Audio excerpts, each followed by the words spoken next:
First year class. आज आप लोगों को केमिस्ट्री का नेक्स्ट जो टॉपिक मैंने पढ़ाना है वो एग्जाम्पल हैं। बेटा मैं आपको बताता चलूँ कि density of an ideal gas मैंने आपको बताई थी। उसके बाद एग्जाम्पल 3, ये पेज नंबर 51 होगा आपकी बुक पे। वो कहता है कि a sample of nitrogen gas is enclosed in a vessel of volume 380 centimetre cube. अब ये वॉल्यूम है V1, इनिशियल वॉल्यूम है गैस का 380 centimetre cube at 120 degree centigrade. तो बेटा ये इनिशियल टेम्परेचर है T1 120। आप जानते हो कि इसमें हम 273 केल्विन इंटर करके 393 केल्विन कर देंगे इसको। एंड प्रेशर, अब ये इनिशियल प्रेशर है P1 101325 न्यूटन पर मीटर स्क्वायर। अब ये हमारा P1 है। This gas is transfer to a 10 decimetre cube. अब मेरी बहने 10 डेसीमीटर क्यूब, ये फाइनल वॉल्यूम है V2, flask and cooled at 227 degree. अब बेटा ये हमारा फाइनल टेम्परेचर होगा T2। अब इसमें हम 273 केल्विन ऐड करेंगे तो ये 300 केल्विन हो जाएगा।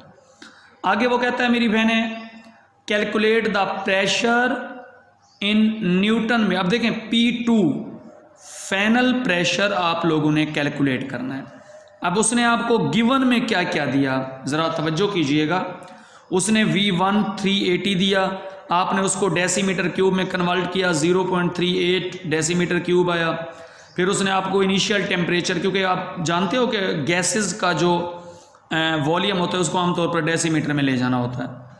फिर उसने आपको बेटा क्या दिया, इनिशियल टेम्परेचर T1 दिया, प्रेशर P1 दिया, फाइनल जो है ना टेम्परेचर T2 दिया, फाइनल वॉल्यूम V2 दिया और final pressure P2 find out करना है। फार्मूला हम जानते हैं कि P1 V1 over T1 is equal to P2 V2 over T2। अब P2 फाइंड आउट करना है तो आगे जो जितनी भी आपके पास बाकी चीज़ें होंगी वो उधर लेके जाएंगे आप। तो P1 V1 over T1 multiply T2 over V2।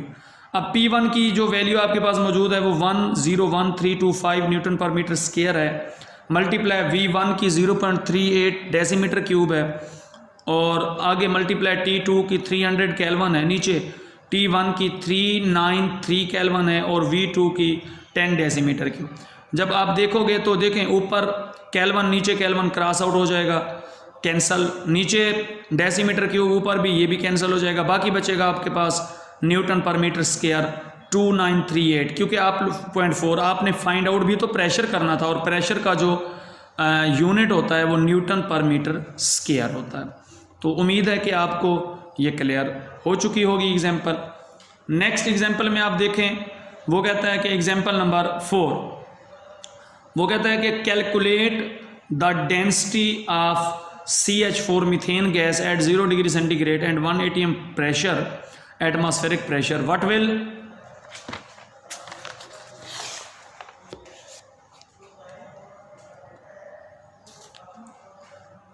वो कहता है बेटा कि what will be happen to the density if temperature increase करें 27 डिग्री सेंटीग्रेड से और प्रेशर इज इंक्रीज 2 atm। हाँ जी बिल्कुल सही। अब पहले हम पिछली कंडीशन के साथ इसको फाइंड आउट करते हैं। अब temperature of the gas 0 degree centigrade, इसमें 273 केल्विन ऐड करोगी तो 273 केल्विन आएगा। उसके बाद प्रेशर ऑफ द गैस, जो गैस का प्रेशर है मेरी बहने वो कितना है, वो 1 atm है। Molecular mass of the gas 16, क्योंकि आपको पता है CH4 C का 12 होता है और H4 तो उसका 4 होगा, अंडरस्टूड है, 16 हो जाएगा। जबकि इसमें गैस कांस्टेंट R की जो वैल्यू लगेगी वो 0.0821 लगेगी। अब हम फार्मूला डेंसिटी का अप्लाई करेंगे, D इज इक्वल टू, मैंने आपको ये डेंसिटी पहले बताई हुई है, D is equal to PM over RT। अब D is equal to pressure उसने 1 दिया हुआ है, मॉलिक्यूलर मास हमारे पास या मोलर मास हमारे पास जो है ना 16 ग्राम है बेटा, जबकि हमारे पास R की वैल्यू उसने 0.0821 गिवन दी हुई है और आगे है हमारे पास T तो वो 273। तो जब ये वैल्यूज़ पुट करेंगे तो ये हमारे पास डेंसिटी निकलेगी 0.7138 ग्राम पर डेसीमीटर क्यूब।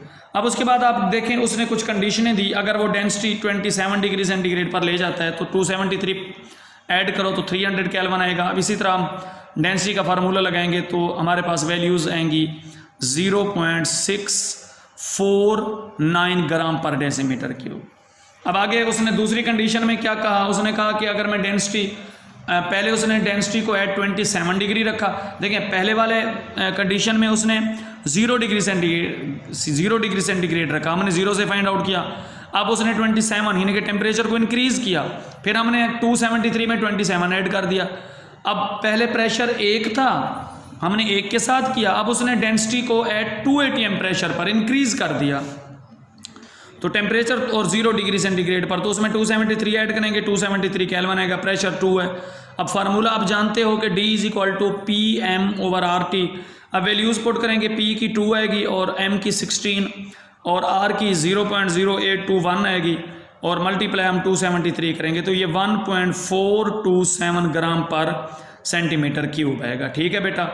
उसके बाद आगे मेरी बहनें आप देखें एग्जाम्पल 5 को, तो एग्जाम्पल 5 के बारे में मैं आपको बताता चलूँ सर कि अगर आप मुझसे पूछें कि सर जी आप चैप्टर नंबर 3 में से कोई सी एक एग्जाम्पल बताएं जो एनुअल में आने वाली हो या अक्सर आती हो या हमारी दफ़ा भी आएगी, तो मैं एग्जाम्पल 5 का कहूँगा कि क्योंकि example 5 is very very important, long question to the point of examination. मैंने इसको कई दफ़ा आते देखा है, बड़ी आसान सी है, सिर्फ आपकी कंसंट्रेशन ज़रूरत है।